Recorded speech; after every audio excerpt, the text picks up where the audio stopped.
मेरे प्यारे सभी विद्यार्थियों को सुप्रभातम। कल अपना चैप्टर 8 कंप्लीट हो गया था भाई। आज अपन सेकंड फिजिक्स स्टार्ट कर रहे हैं और सेकंड फिजिक्स में जो फर्स्ट चैप्टर है चैप्टर नंबर 11, सेकंड फिजिक्स जो है उसकी यूनिट है, टोटल यूनिट नंबर 6 है ये, और 6 ऑप्टिक्स प्रकाशिकी है। और इस ऑप्टिक्स में 2 चैप्टर हैं, किरण प्रकाशिकी और तरंग प्रकाशिकी। ठीक है, अपन यहाँ पे किरण प्रकाशिकी जो चैप्टर नंबर 11 है उसको पढ़ेंगे आज।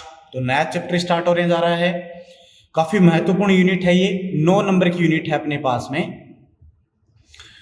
तो यहां से 9 नंबर का क्वेश्चन आएगा दोनों चैप्टरों से, 11 के और 12 के से। तो ध्यान से पढ़ें इसको, ठीक है। इंटरेस्ट आएगा अगर आप इसको कंटिन्यूअसली वीडियोस को देखेंगे। तो प्रकाशिकी मतलब प्रकाश से जुड़ा हुआ है।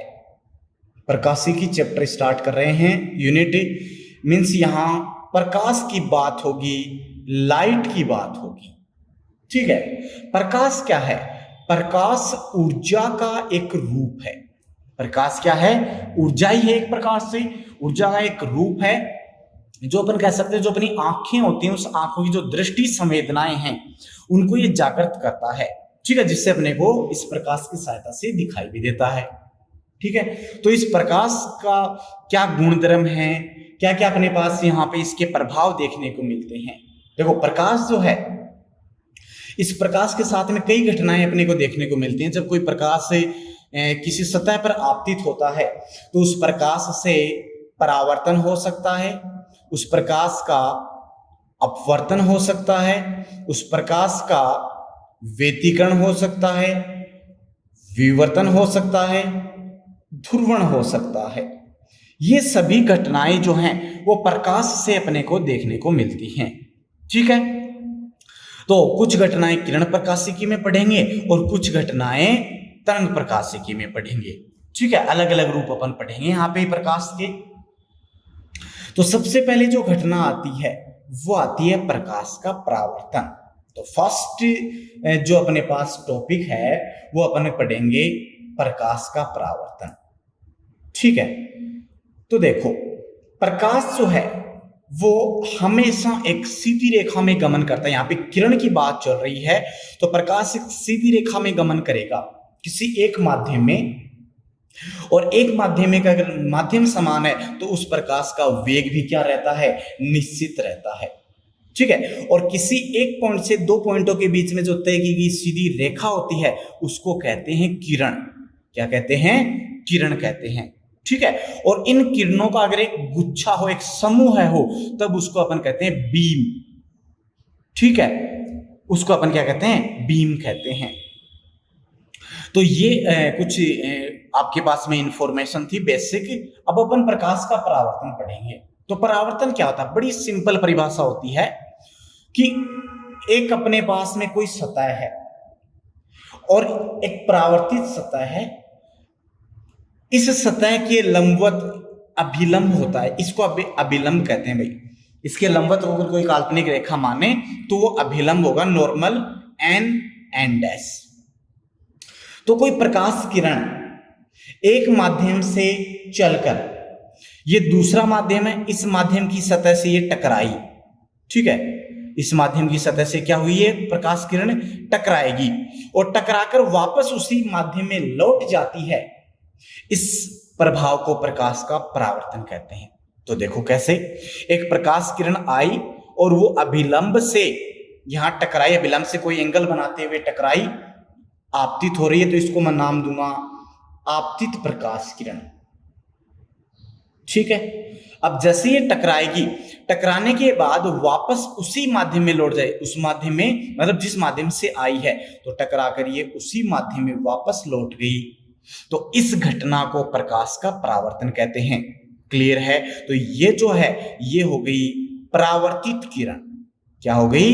परावर्तित किरण। तो बड़ी सिंपल परिभाषा है। ये एक सतह है जो इनको अलग कर रही है और ये आपके पास अभिलंब है। तो प्रकाश के परावर्तन की परिभाषा समझ में आई। वैसे आप 10th क्लासों में पढ़ चुके हैं, फिर अपन इसको आगे डिटेल्स में पढ़ रहे हैं, ठीक है, अब ये एक एंगल ड्रॉ करते हुए आएगी, अभिलंब से कोण बनाएगी, उस कोण को अपन कहते हैं आपतन कोण, इंसिडेंट एंगल, इंसिडेंट एंगल आई। और परावर्तित किरण वो भी अभिलंब से कोण बनाते हुए जाएगी, वो कोण जो होता है वो क्या होगा, वो आपके पास में परावर्तित या परावर्तन कोण होगा, रिफ्लेक्शन एंगल, उसको अपन आर से डिनोट करते हैं। क्लियर है, ये तो हुआ प्रकाश का परावर्तन। अब इसके कुछ नियम हैं, कुछ नियम हैं, वो नियम आपको याद रखने हैं। पहला नियम देखो, प्रकाश के परावर्तन का पहला नियम है कि आपतित किरण, परावर्तित किरण और अभिलंब तीनों एक ही तल में होते हैं। एक ही तल का means X Y, Y Z, Z X, जो भी एक तल है। जैसे यहाँ पे ये एक्स वाई है, जैसे यही प्लेन था, तो यहां से कोई किरण आई, ठीक है, वो उसी माध्यम में लौट गई, तो एक एक्स वाई प्लेन हो गया, उसी में गई है, देखो, ठीक है। तो ये एक ही तल में होते हैं। तो पहला नियम समझ में आया कि आपतित किरण, परावर्तित किरण और अभिलंब तीनों एक ही तल में होते हैं, ठीक है, और एक ही बिंदु पर मिलते हैं। क्लियर है, और जिस तल में होते हैं उसे अपन आपतन तल कहेंगे। क्लियर है। दूसरा नियम बड़ा इंपॉर्टेंट है, आपतन कोण व परावर्तन कोण का मान समान होता है। तो आपतन कोण हो गया कोण आई और बराबर होगा किसके, कोण आर के। वेरी इंपॉर्टेंट, आगे काम आएगा। तो दूसरा नियम समझ में आया, ठीक है। मुख्य नियम तो ये दो होते हैं।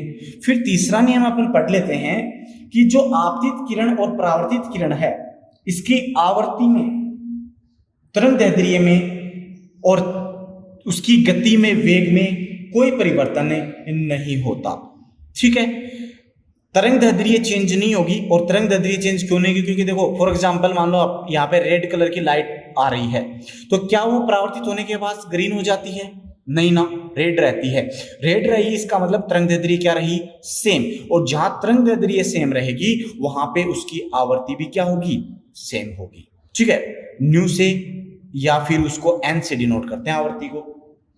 साथ ही एक बात मैंने स्टार्टिंग में बताई कि उसकी जो चाल है, अगर माध्यम सेम है, हमेशा याद रखना, अगर माध्यम सेम है तो उस स्थिति में उसका जो वेग है, उसकी जो चाल है, वो क्या रहेगी, समान रहेगी। क्या रहेगी, समान रहेगी। क्लियर है।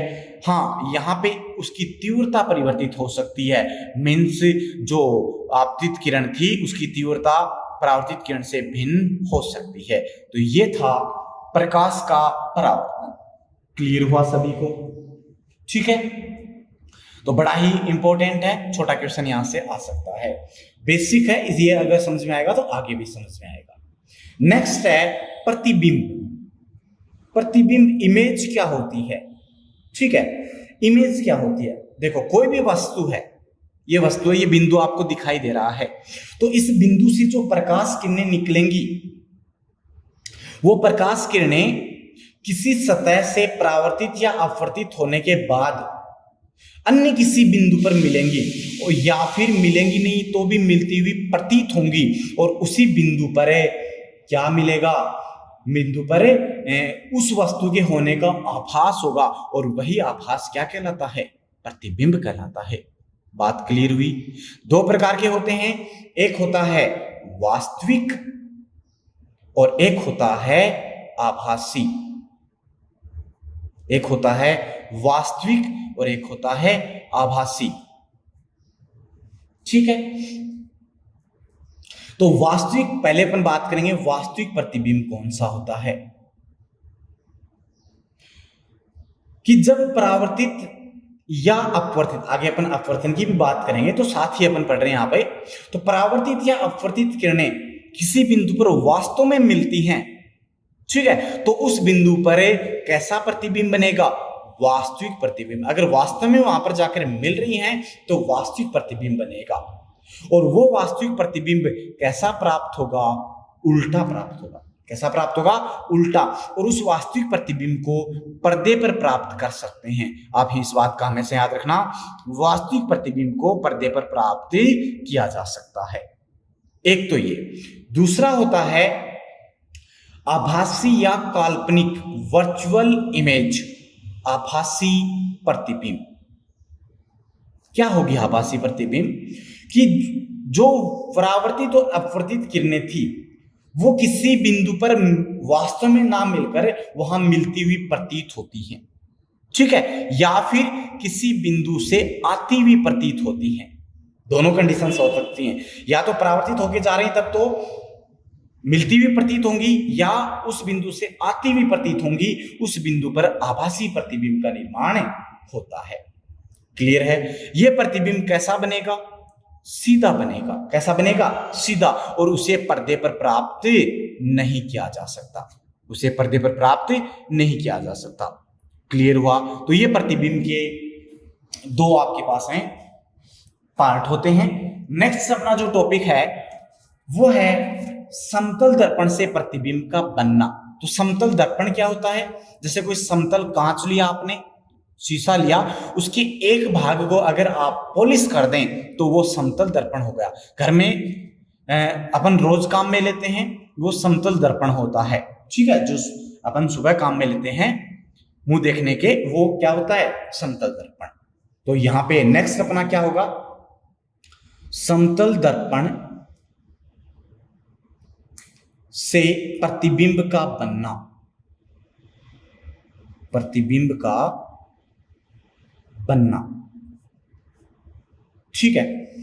तो देखो यहां पे एक समतल दर्पण के लिए मैं एक समतल दर्पण को माना मैंने, ये एक समतल दर्पण है। इसका एक भाग जो मैंने लाइंस नोट कर रखी हैं, ये भाग पॉलिश किया हुआ है, मींस इधर से अपने को इसमें इमेज दिखेगी।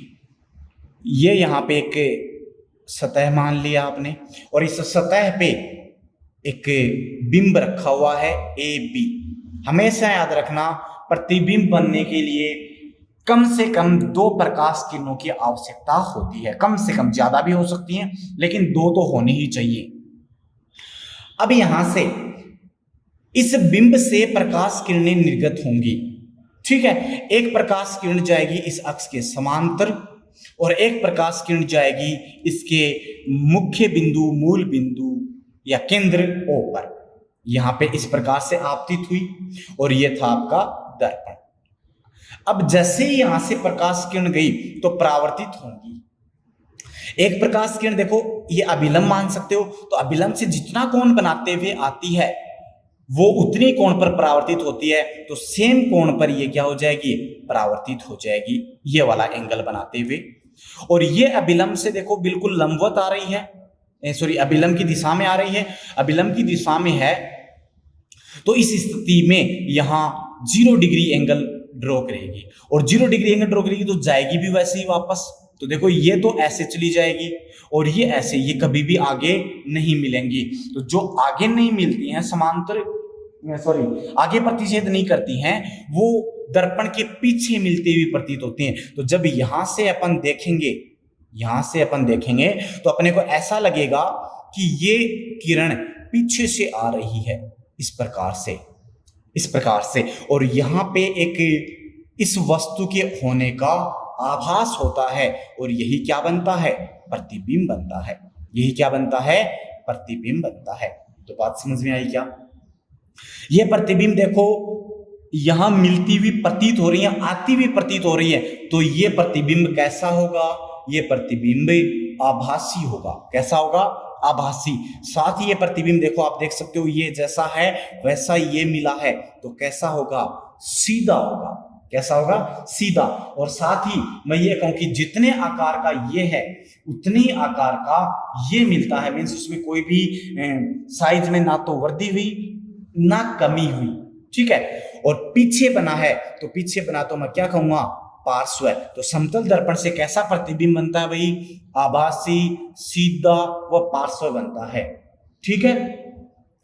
आभासी है तो इसको पर्दे पर प्राप्त नहीं किया जा सकता, और बिल्कुल उसी साइज का मिला है तो मैं कहूंगा कैसा मिला है? अनावर्धित मिला है। कैसा मिला है? अनावर्धित मिला है, मीन्स उसमें कोई भी परिवर्तन नहीं हुआ। क्लियर है? ये तो आपके पास में समतल दर्पण। अब इससे संबंधित कुछ इंपॉर्टेंट बात हैं जो आपको याद रखनी चाहिए, कंपटीशन एग्जाम में भी पूछ ली जाती हैं, वैसे भी। पहली तो यही है कि जितना आकार बिंब का होता है समतल दर्पण से बने प्रतिबिंब का आकार भी उतना ही होता है। मीन्स बिंब और प्रतिबिंब का आकार क्या रहता है, समान रहता है। क्या रहता है, समान रहता है। क्लियर है। नेक्स्ट दूसरी बात, बिंब जो है ये बिंब दर्पण की तरफ जाए, ठीक है, दर्पण की तरफ जाए या दर्पण से दूर जाए, अगर v वेलोसिटी से जाता है तो प्रतिबिंब मीन्स बिंब अगर v वेलोसिटी से दर्पण की तरफ आ रहा है या दर्पण से दूर जा रहा है तो जो प्रतिबिंब है वो उससे दुगने वेग से दर्पण की तरफ आएगा या जाएगा। तो मैं कह सकता हूं यदि बिंब v वेग से दर्पण की ओर आ रहा है या दर्पण से दूर जा रहा है तो प्रतिबिंब 2v वेग से आएगा या 2v वेग से जाएगा। ठीक है, दुगुना वेग अपने को प्रतीत होता है। तीसरा पॉइंट यह है कि बिंब दर्पण से जितनी दूरी पर स्थित होता है प्रतिबिंब दर्पण से उतनी ही पीछे बनता है। मीन्स जो दूरी है प्रतिबिंब और बिंब की दर्पण से वो क्या रहती है, समान रहती है। इन बातों को आप ध्यान रखेंगे। क्लियर है। फोर्थ पॉइंट देखो, जैसे ये था वैसा ही कुछ ही है। जैसे कि मान लो कि ये दर्पण था और इस दर्पण से ये अभिलंब और अभिलंब से ये किरण आ रही थी और ये परावर्तित किरणें जा रही है। क्लियर है। यदि आप क्या करें, इस दर्पण को अपनी मूल स्थिति से थीटा कोण पर घुमा दें। कितने कोण पर घुमा दें, थीटा कोण पर। तो उस स्थिति में ये जो परावर्तित किरण है ये 2 थीटा से घूर्णित हो जाती है। तो मैं फिर से रिपीट कर रहा हूं कि दर्पण को यदि थीटा कोण से घुमा दिया जाए, देखो यहां पे ये ऐसे था, मैं इस दर्पण को ऐसे कर दूं, कितना घुमाया मैंने इसको, थीटा घुमाया। आपतित किरण में कोई परिवर्तन नहीं हुआ तो परावर्तित किरण जो है वो कितना घूम जाएगी, ये 2 थीटा घूम जाती है। इस बात का भी आप ध्यान रखें। तो दर्पण से थीटा कोण घुमा दें दर्पण को तो परावर्तित किरण 2 थीटा कोण से घूर्णित हो जाती है। क्लियर है। नेक्स्ट बड़ा इंपॉर्टेंट है, कंपटीशन में क्वेश्चन आता है कि कोई 2 दर्पण हैं, यदि उन 2 दर्पणों को थीटा कोण पर रखें, समतल दर्पण है, उनको आपस में सामने देखो ऐसे, और एक दर्पण को ऐसे रखा। एक दर्पण ये है और एक दर्पण ये है और दोनों के बीच में एंगल कितना हो, थीटा हो। तो यहां पे इनके बीच में मैंने एक बिंब रख दिया, तो इस बिंब की कितने प्रतिबिंब बनेंगे। यहां पे 2 स्थितियां होंगी। पहली, आपको क्या करना है, ये जो थीटा एंगल है इसको 360 में भाग देते हैं। Means 360 upon theta. अगर इसका मान समपूर्णांक आता है, कितना आता है, समपूर्णांक, मीन्स 2, 4, 6, 8, 10 ऐसे आता है, तो उस स्थिति में जो प्रतिबिंबों की संख्या है, प्रतिबिंब कितने बनेंगे, आपको इसमें से 1 घटा देना है, 360 अपॉन थीटा माइनस 1। क्लियर है। फिर से रिपीट कर रहा हूं कि यदि थीटा का मान आपको दे रखा है कि कोई एंगल थीटा पर 2 दर्पण फर्स्ट और सेकंड रखे हुए हैं और उनके मध्य किसी वस्तु का प्रतिबिंब कितने बनेंगे, तो 360 में अगर अपन थीटा से डिवाइड कर दें और अगर आपको समपूर्णांक मिलता है तो प्रतिबिंबों की संख्या होगी 360 अपॉन थीटा माइनस 1।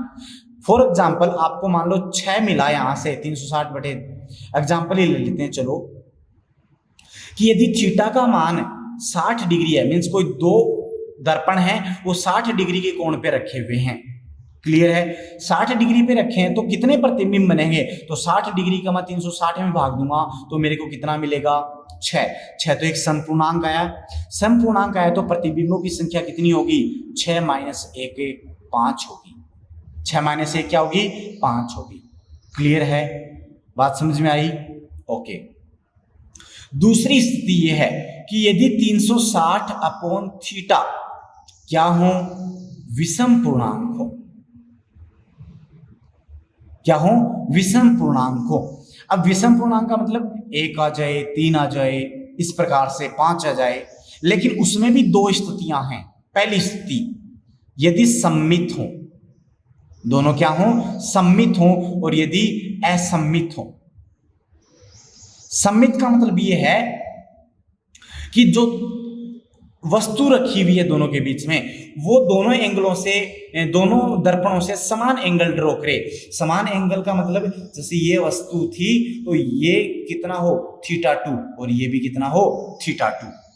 तो इसमें दो स्थितियां हैं, एक सममित और असममित। ठीक है, अगर विषम पूर्णांक है इसका मान, देन उस कंडीशन में अगर सममित होता है तो सममित होने की स्थिति में होगा 360/θ-1, और अगर असममित है तो केवल होगा 360/θ।